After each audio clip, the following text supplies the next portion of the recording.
എല്ലാവർക്കും നമസ്കാരം. UK എഡ്യൂസോണിൻ്റെ മറ്റൊരു ക്ലാസ്സിലേക്ക് സ്വാഗതം. ഇന്നത്തെ ഭാഗത്ത് നമ്മൾ ഉൾപ്പെടുത്തിയിട്ടുള്ളത് ക്വാർട്ടൈൽ ഡീവിയേഷൻസിൻ്റെ കാൽക്കുലേഷനാണ്. മെഷേഴ്സ് ഓഫ് സെൻട്രൽ ടെൻഡൻസിനകത്തുള്ള റേഞ്ച് കംപ്ലീറ്റ് പറഞ്ഞു. റേഞ്ച് കോഎഫിഷ്യൻ്റ് ഓഫ് റേഞ്ച് നമ്മൾ പറഞ്ഞു കഴിഞ്ഞു. ക്വാർട്ടൈൽ ഡീവിയേഷനകത്തുള്ള കുറച്ച് പ്രോബ്ലം നമ്മൾ തിയറി ഭാഗങ്ങളും അതിൻ്റെ പ്രോബ്ലം നമ്മൾ പറഞ്ഞു കഴിഞ്ഞു. ക്വാർട്ടൈൽ ഡീവിയേഷൻ്റെ ഇൻഡിവിജ്വൽ സീരീസിനകത്തുള്ള പ്രോബ്ലം നമ്മൾ കഴിഞ്ഞ ക്ലാസ്സിനകത്ത് പറഞ്ഞതാണ്. ഇപ്പോൾ ഇവിടെ ഇന്ന് മറ്റൊരു ക്വസ്റ്റ്യനാണ് ഇവിടെ എഴുതിയിട്ടുള്ളത്. ക്വാർട്ടൈൽ ഡീവിയേഷൻസിൻ്റെ കാൽക്കുലേഷൻ, അതിനകത്ത് രണ്ട് സീരീസ് ഇവിടെ പറഞ്ഞിട്ടുണ്ട്. ഈ രണ്ട് സീരീസിൻ്റെയും ക്വാർട്ടൈൽ ഡീവിയേഷൻ നമ്മൾ കാൽക്കുലേറ്റ് ചെയ്തിട്ട് ഏതാണ് മോർ വാരിയബിൾ എന്ന് നമ്മൾ ചെക്ക് ചെയ്യാനാണ് ഈ ക്വസ്റ്റ്യൻ എന്ന് പറഞ്ഞാൽ. ഏതാണ് ഈ രണ്ട് സീരീസിനകത്ത് ഏതാണ് കൂടുതൽ വാരിയബിൾ ആയിട്ടുള്ളത് എന്നാണ് നമ്മൾ ചെക്ക് ചെയ്യേണ്ടത്. ഓക്കെ, ഈ ചാനലിലൂടെ കൊമേഴ്സുമായി റിലേറ്റഡ് ക്ലാസ് എല്ലാ ദിവസവും വൈകുന്നേരം 7 മണിക്ക് ഷെയർ ചെയ്യുന്നുണ്ട്. നിങ്ങൾക്ക് ഉപകാരമാകുന്നുണ്ടെങ്കിൽ മാക്സിമം ഫ്രണ്ട്സിലേക്ക് ഷെയർ ചെയ്യുമെന്ന് പ്രതീക്ഷിക്കുന്നു. അപ്പോൾ നമുക്ക് ഇന്നത്തെ ഭാഗത്തിലേക്ക് കടക്കാം. ക്വാർട്ടൈൽ ഡീവിയേഷൻ്റെ കാൽക്കുലേഷൻ ഇൻഡിവിജ്വൽ സീരീസിനകത്ത് രണ്ട് സീരീസാണ് തന്നിട്ടുള്ളത്. ഇത് സീരീസ് 1 ആണ്, ഇത് സീരീസ് 2 ആണ്. ഇതിൽ ഏത് സീരീസാണ് കൂടുതൽ വാരിയബിൾ ആയിട്ടുള്ള സീരീസ് എന്നാണ് നിങ്ങൾ ചെക്ക് ചെയ്യേണ്ടത്. നോർമലി നമുക്ക് ക്വാർട്ടൈൽ ഡീവിയേഷൻ കാൽക്കുലേറ്റ് ചെയ്യേണ്ടത് ഇക്വേഷൻ അറിയാം. അതിന് മുമ്പ് നമ്മൾക്ക് എന്ത് വേണം, ആ സീരീസിന് ഇപ്പോൾ ഈ ഫസ്റ്റുള്ള ഈ സീരീസിന് നമ്മൾക്കത് അസെൻഡിങ് ഓർഡറിലേക്ക് നമ്മൾ മാറ്റിയിട്ട് എഴുതണം. ഇപ്പോൾ സീരീസ് 1 നമ്മൾ എന്ത് ചെയ്യണം, അസെൻഡിങ് ഓർഡറിലേക്ക് കൺവേർട്ട് ചെയ്തിട്ട് എഴുതണം. ഞാൻ അസെൻഡിങ് ഓർഡറിലേക്ക് കൺവേർട്ട് ചെയ്തിട്ട് ഇവിടെ എഴുതുന്നുണ്ട്. 5, 10, 27, 29, 30, 38, 39, 43, 56, 86, 90. ഓക്കെ,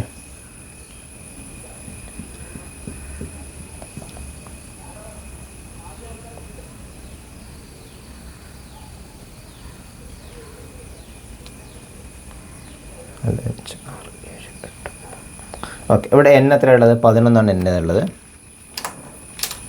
അപ്പോൾ സീരീസ് 1 നമ്മൾ എന്ത് ചെയ്തു, ഈ രീതിയിൽ നമ്മൾ കൺവേർട്ട് ചെയ്തിട്ട് എഴുതി. ഇനി നമ്മൾക്ക് എന്ത് ചെയ്യുക, സാധാരണ നമ്മൾ കാൽക്കുലേറ്റ് ചെയ്യുന്ന രീതിയിൽ തന്നെ നമുക്ക് എന്ത് ചെയ്യാം, ക്വാർട്ടൈൽ ഡീവിയേഷൻ എന്നുള്ളത് കാൽക്കുലേറ്റ് ചെയ്യാം. അപ്പോൾ ഇപ്പോൾ നമ്മുടെ രണ്ട് സീരീസ് കമ്പയർ ചെയ്യാണ് വേണ്ടത്. അപ്പോൾ നമ്മൾ കമ്പയർ ചെയ്യുമ്പം അത് ഏത് മെഷറാണ് ഉപയോഗിക്കുന്നത്? അബ്സല്യൂട്ട് അല്ല, റിലേറ്റീവ് മെഷറാണ്. അതായത് കോഎഫിഷ്യൻ്റ് ഓഫ് ക്വാർട്ടൈൽ ഡീവിയേഷനാണ് നമ്മൾ കാൽക്കുലേറ്റ് ചെയ്യേണ്ടത്. അപ്പോൾ അതിൽ ഈ Q1ൻ്റെയും Q3യുടെയും Q3യുടെയും വാല്യൂ നമുക്ക് ആദ്യം കണ്ടുപിടിക്കണം. അതിനുശേഷമാണ് നമ്മൾ കാൽക്കുലേറ്റ് ചെയ്യുന്നത്. Q1 എന്ന് പറഞ്ഞാൽ എന്താണ്? Q1 ഉദ്ദേശിക്കുന്നത് size of n plus 1 divided by 4th ഐറ്റമാണ്. n plus 1 divided by 4th item. ഇവിടെയുള്ള n എന്ന് പറഞ്ഞാൽ ഇതാണ് n. 1, 2, 3, 4, 5, 6, 7, 8, 9, 10, 11 ഇവിടെയുള്ള n എന്ന് പറഞ്ഞത്. അപ്പോൾ എന്താണ് size of 11 plus 1 divided by 4th item, അതായത് 12/4 എന്ന് പറയുമ്പോൾ എത്രയാണ്? തേർഡ് ഐറ്റമാണ് എന്താ പറഞ്ഞാൽ Q1 എന്ന് പറഞ്ഞാൽ. തേർഡ് ഐറ്റം, ഇതിനകത്തുള്ള തേർഡ് ഐറ്റം ഏതാണ്? അസെൻഡിങ് ഓർഡറിലേക്ക് കൺവേർട്ട് ചെയ്തിട്ടുള്ള തേർഡ് ഐറ്റം എത്രയാണ്? 27 ആണ് Q1 എന്നുള്ളത്. ഓക്കെ, ഇതേപോലെ തന്നെ നമുക്ക് എന്ത് ചെയ്യാൻ പറ്റും? Q3യും കാൽക്കുലേറ്റ് ചെയ്യാം.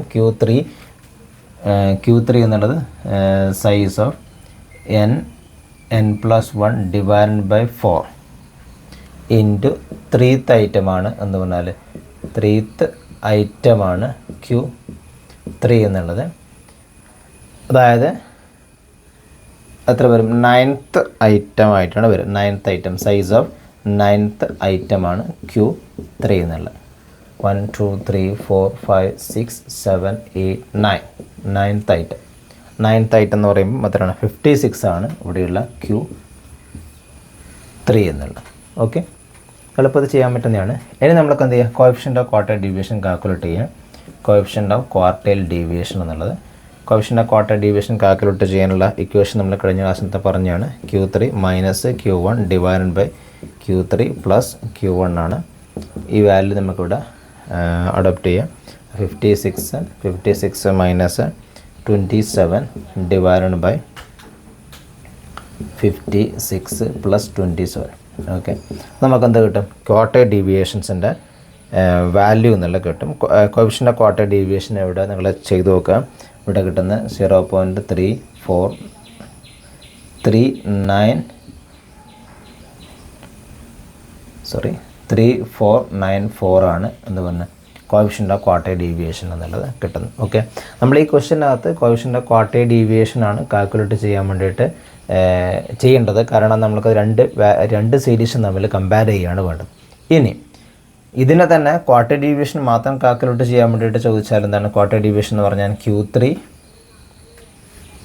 Q3 minus Q1 divided by 2 ആണ് ക്വാർട്ടൈൽ ഡീവിയേഷൻ എന്ന് പറഞ്ഞാൽ. ഇതിന് തന്നെ ഇൻ്റർ ക്വാർട്ടൈൽ റേഞ്ച് എന്ന് പറഞ്ഞിട്ട് കാൽക്കുലേറ്റ് ചെയ്യാൻ ചോദിച്ചാൽ Q3 മൈനസ് Q1 ആണ് ഇൻ്റർ ക്വാർട്ടൈൽ റേഞ്ച് എന്നുള്ളത്. ഓക്കെ, അത് ജസ്റ്റ് പറഞ്ഞതേ ഉള്ളൂ. നമുക്ക് ചെയ്യേണ്ടതാണ്, ഇതാണ് ചെയ്യേണ്ടത്. കോഎഫിഷ്യൻ്റ് ഓഫ് ക്വാർട്ടൈൽ ഡീവിയേഷൻ ആണ് ചെയ്യേണ്ടത്. ഇതിപ്പോൾ സീരീസ് 1ൻ്റെ കേസിലാണ് നമ്മൾ പറഞ്ഞിട്ടുള്ളത്. ഇതേപോലെ തന്നെ എന്ത് വേണം, സീരീസ് 2ൻ്റെയും നമ്മൾ ക്വാർട്ടൈൽ ഡീവിയേഷൻ എന്നത് കാൽക്കുലേറ്റ് ചെയ്യണം. ഓക്കെ, അപ്പോൾ ഫസ്റ്റ് നമുക്ക് സീരീസ് കിട്ടിയാൽ ആ സീരീസിനെ നമ്മൾ അസെൻഡിങ് ഓർഡറിലേക്ക് കൺവേർട്ട് ചെയ്തിട്ട് വേണം നമുക്ക് ചെയ്യാൻ വേണ്ടിയിട്ട്. ഓക്കെ, അസെൻഡിങ് ഓർഡറിലേക്ക് കൺവേർട്ട് ചെയ്യണം. പിന്നീട് നമുക്ക് അഡോപ്റ്റ് ചെയ്യുന്ന ആ ഒരു ഇക്വേഷൻ തന്നെ ഇൻഡിവിജ്വൽ സീരീസിനകത്ത് അഡോപ്റ്റ് ചെയ്യാം. ഓക്കെ, ഇൻഡിവിജ്വൽ സീരീസ് കംപ്ലീറ്റ് ആയാൽ നമുക്ക് എന്ത് ചെയ്യാം, ഡിസ്ക്രീറ്റ് സീരീസും കണ്ടിന്യൂസ് സീരീസും ഒക്കെ നമുക്ക് ഡിസ്കസ് ചെയ്യാം. അപ്പോൾ നെക്സ്റ്റ് വരുന്നതാണ് സീരീസ് 2 എന്നുള്ളത്. സീരീസ് 2നെ നമുക്ക് അതേപോലെ തന്നെ എന്ത് ചെയ്യണം, അസെൻഡിങ് ഓർഡറിലേക്ക് കൺവേർട്ട് ആക്കിയിട്ട് എഴുതണം. 10, 15, ദെൻ 27, 28, ദെൻ അഗൈൻ 28, 35, 39, 40, 45, 72, 89. ഓക്കെ, 11 ആയിട്ട് എത്രയാണ് ഇവിടെ, N11 ആണ്. ഇനി നമ്മൾ ഇപ്പം നമ്മൾ ചെയ്ത അതേ രീതി തന്നെയാണ് ഇവിടെ. ആദ്യം എന്താണ് Q1 കാൽക്കുലേറ്റ് ചെയ്യുക. Q1 എന്ന് പറയുമ്പോൾ എന്തായിരിക്കും, Q1 size of N+1 divided by 4th ഐറ്റമാണ് Q1 എന്ന് പറഞ്ഞാൽ. N+1 divide by 4th item എന്ന് പറയുമ്പം ഇവിടെ തേർഡ് ഐറ്റം ആയിട്ടാണ് വരിക. തേർഡ് ഐറ്റം ആണ് വരുന്നത്. തേർഡ് ഐറ്റം എന്ന് പറഞ്ഞാൽ 27 ആണ് എന്ന് പറഞ്ഞാൽ Q1 എന്നുള്ളത്. ദെൻ Q3 എന്നുള്ളത്, Q3 എന്താണ്, size of N+1 divided by 4 into third item. നമ്മൾ നേരത്തെ ഇതൊക്കെ പറഞ്ഞാണ്, അതുകൊണ്ടാണ് പെട്ടെന്ന് പറയുന്നത്. തേർഡ് ഐറ്റമാണ്, അതായത് Q3ൻ്റെ വാല്യൂ വരുന്നത് 9th ഐറ്റമാണ് Q3 എന്നുള്ള. 9th ഐറ്റമാണ് Q3. ഓക്കെ, ഇവിടെയുള്ള തേർഡ് ഐറ്റം എന്ന് പറഞ്ഞു 1, 2, 3, 4, 5, 6, 7, 8, 9. 9th ഐറ്റം എന്ന് പറയുമ്പോൾ എത്രയാണ്, 45 ആണ് എന്ത് വരുന്നത്, Q3 എന്ന് വരുന്നത്. ഇതിന് നമ്മൾക്ക് എന്ത് ചെയ്യാം, കോഎഫിഷ്യൻ്റ് ഓഫ് ക്വാർട്ടൈൽ ഡീവിയേഷൻ എന്നുള്ളത് എളുപ്പത്തിൽ കാൽക്കുലേറ്റ് ചെയ്യാം. Q3 minus Q1 divided by Q3 plus Q1 എന്നുള്ള ഇക്വേഷൻ അഡോപ്റ്റ് ചെയ്യുക. ഇവിടെ എല്ലാത്തിൻ്റെ വാല്യൂ നമുക്ക് കിട്ടിയിട്ടുണ്ട്. 45 മൈനസ് 27 ഡിവൈഡഡ് ബൈ 45 പ്ലസ് 27 എന്നുള്ളത്. അപ്പോൾ നമ്മൾക്ക് എന്ത് ചെയ്യും, കോഎഫിഷ്യൻ്റ് ഓഫ് ക്വാർട്ടൈൽ ഡീവിയേഷൻ എന്നുള്ളത് സീരീസ് സെക്കൻഡിനകത്തുള്ള കോഎഫിഷ്യൻ്റ് ഓഫ് ക്വാർട്ടൈൽ ഡീവിയേഷൻ എന്നുള്ളത് കിട്ടും. ഓക്കെ, സീരീസ് സെക്കൻഡിൻ്റെ കോഎഫിഷ്യൻ്റ് ഓഫ് ക്വാർട്ടൈൽ ഡീവിയേഷനാണ് 0.25 എന്നുള്ളത്. നമുക്ക് ഓൾറെഡി സീരീസ് 1ൻ്റെ ക്വാർട്ടൈൽ ഡീവിയേഷൻ്റെ അതിൻ്റെ കോഎഫിഷ്യൻ്റ് നമുക്ക് കിട്ടിയിട്ടുണ്ട്. Coefficient of quartile deviation series 1ൻ്റെ നമ്മൾ ഓൾറെഡി ചെയ്തിട്ട് നമുക്ക് കിട്ടിയ എമൗണ്ട് എത്രയാണ്, 3494 ആണ് നമുക്ക് കിട്ടിയിട്ടുള്ള സീരീസ് 1ൻ്റെ ക്വാർട്ടൈൽ ഡീവിയേഷൻ എന്നുള്ളത്. ഓക്കെ, അപ്പോൾ നമുക്ക് ഈ രണ്ട് സീരീസിൻ്റെയും ക്വാർട്ടൈൽ ഡീവിയേഷൻ നമുക്ക് എന്ത് ചെയ്യാം, കമ്പയർ ചെയ്യാൻ വേണ്ടിയിട്ട് പറ്റും. കാരണം ഇതിൻ്റെത് 0.34 ആണ്, ഇതിൻ്റെ 0.25 ആണ്. അപ്പം അങ്ങനെയാണെങ്കിൽ ഏതിൻ്റെ ക്വാർട്ടൈൽ ഡീവിയേഷനാണ് കൂടുതലുള്ളത്, സീരീസ് 1ൻ്റെ ക്വാർട്ടൈൽ ഡീവിയേഷനാണ്, കോഎഫിഷ്യൻ്റ് ഓഫ് ക്വാർട്ടൈൽ ഡീവിയേഷനാണ് കൂടുതലുള്ളത്. അതായത് നമുക്ക് ഒരു കൺക്ലൂഷൻ എത്തിച്ചേരാൻ വേണ്ടിയിട്ട് പറ്റുന്നത് ക്വാർട്ടൈൽ ഡീവിയേഷൻ സീരീസ് 1ൻ്റെതാണ് ഇവിടെ കൂടുതലുള്ളത്. ഇതിനേക്കാളും ക്വാർട്ടൈൽ ഡീവിയേഷൻ സീരീസ് സെക്കൻഡിനേക്കാളും. അതുകൊണ്ട് സീരീസ് 1 ആണ് കൂടുതൽ വാരിയബിൾ ആയിട്ടുള്ള സീരീസ് എന്ന് പറഞ്ഞാൽ. സീരീസ് 1 ആണ് മോർ വാരിയബിൾ ആയിട്ടുള്ള സീരീസ് എന്നുള്ള കൺക്ലൂഷനകത്ത് നമുക്ക് എത്താൻ വേണ്ടിയിട്ട് പറ്റും. ഓക്കെ, അത് ഈ രണ്ട് വാല്യൂ നമുക്ക് എന്ത് ചെയ്യാൻ പറ്റും, കമ്പയർ ചെയ്താൽ മതി. വേറെ അതിനകത്തൊന്നുമില്ല. രണ്ട് വാല്യൂ കമ്പയർ ചെയ്താൽ നമുക്ക് സീരീസ് 1 ആണ് കൂടുതൽ വാരിയബിൾ ആയിട്ടുള്ളതെന്ന് കിട്ടും. ഓക്കെ, ഇതാണ് ക്വാർട്ടൈൽ ഡീവിയേഷൻ്റെ രണ്ട് സീരീസിൻ്റെ കമ്പാരിസൺ എന്നുള്ളത്.